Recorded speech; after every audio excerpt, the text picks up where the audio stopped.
હાલમાં સમગ્ર ગુજરાતમાં ગેરકાયદેસર દારૂના વેપાર, વેચાણ અને ડ્રગ્સની જે દૂષણ છે તેના મામલે રાજકીય વાતાવરણ ડોળાઈ ગયું છે। રાજકીય પક્ષો આ મામલે હવે સમરાંગણ મેદાનમાં ઉતરી ગયા છે અને ઠેર ઠેર જનતા રેડો પડી રહી છે। પોલીસ ઉપર પણ દબાણ ઊભું થઈ રહ્યું છે। લોકો સોશિયલ મીડિયામાં સતત માંગ કરી રહ્યા છે કે દારૂ અને જે ડ્રગ્સ જેવા કેફી દ્રવ્યોના વેચાણ કરતા બુટલેગરો સામે પોલીસ કડક હાથે કાર્યવાહી કરે। ત્યારે આ મામલે હવે નર્મદા પોલીસ પણ કડક બની છે અને તેમણે 2 દિવસના ટૂંકા ગાળામાં 4 જેટલા ઈસમોને કેફી દ્રવ્યોની હેરાફેરી અને એક્સપ્લોઝિવની જે હેરાફેરી કરતા ઝડપી પાડ્યા છે। શું છે સમગ્ર મામલો, વાત કરીશું આ વિડીયોમાં।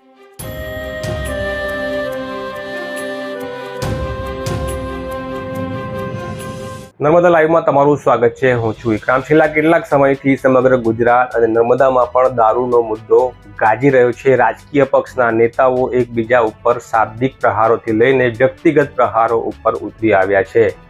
ત્યારે 2 દિવસના ટૂંકા ગાળામાં નર્મદા પોલીસના અલગ અલગ યુનિટ દ્વારા દારૂ, ગાંજા અને એક્સપ્લોઝિવની હેરાફેરી કરતા ઈસમો સામે કડક હાથે કાર્યવાહી કરી છે। સૌપ્રથમ ઘટનાની વાત કરીએ તો નર્મદા જિલ્લા પોલીસના સ્પેશિયલ ઓપરેશન ગ્રુપ એટલે કે એસઓજી પોલીસ દ્વારા સાગબારા તાલુકાના ગોનાઆંબા ગામેથી શ્રવણભાઈ રૂપસિંહભાઈ તડવીને માદક પદાર્થ ગાંજા સાથે ઝડપી પાડવામાં આવ્યો હતો અને આ ગેરકાયદેસર કૃત્યમાં સંડોવાયેલા અન્ય 2 ઈસમોને વોન્ટેડ જાહેર કરવામાં આવ્યા છે।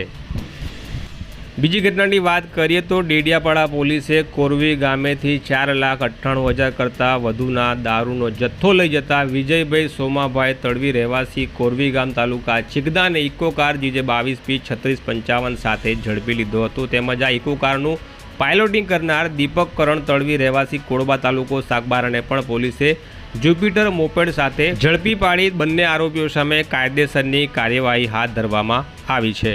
વધુ સમાચારમાં વાત કરીએ તો નર્મદા એલસીબી પોલીસ દ્વારા ખાનગી બાતમીના આધારે વિસ્ફોટક સામગ્રી લઈ જતા બંધ બોડીના ટેમ્પા સાથે એક ઈસમને ઝડપી લેવામાં આવ્યો છે। નર્મદા પોલીસ તરફથી મળતી માહિતી અનુસાર ઉચ્ચ પોલીસ અધિકારીઓની સૂચનાથી નર્મદા એલસીબી પોલીસના પોલીસ ઇન્સ્પેક્ટર આરજી ચૌધરી તેમજ એન્ટી હ્યુમન ટ્રાફિકિંગ સ્ક્વોડના પોલીસ સબ ઇન્સ્પેક્ટર જે.આર. ડાબોરનાઓને મળેલી ખાનગી બાતમી આધારે નસવાડીથી નીકળેલા ટેમ્પા નંબર જીજે 19Y8905ને આંતરી ચેક કરતા એમાંથી ખાકી કલરના 22 જેટલા બોક્સમાંથી જિલેટિન સ્ટીક તેમજ સેફ્ટી ફ્યુઝ તેમજ એલ્યુમિનિયમ ડિટોનેટર સહિત મોટા પ્રમાણમાં વિસ્ફોટક સામગ્રી મળી આવી હતી। ત્યારે આ ટેમ્પાના ચાલક પાસે આ વિસ્ફોટક સામગ્રીનું વહન કરવાની જરૂરી મંજૂરી ના હોય ટેમ્પાના ચાલક મહાવીર રતનદાસ બેરાજી રહેવાસી રાજપારડી તાલુકો ઝઘડિયા જિલ્લો ભરૂચનાઓ સામે એક્સપ્લોઝિવ એક્ટ હેઠળ તેની વિરુદ્ધ ગુનો નોંધી આમલેદા પોલીસ મથકે કાર્યવાહી માટે સોંપવામાં આવેલ છે।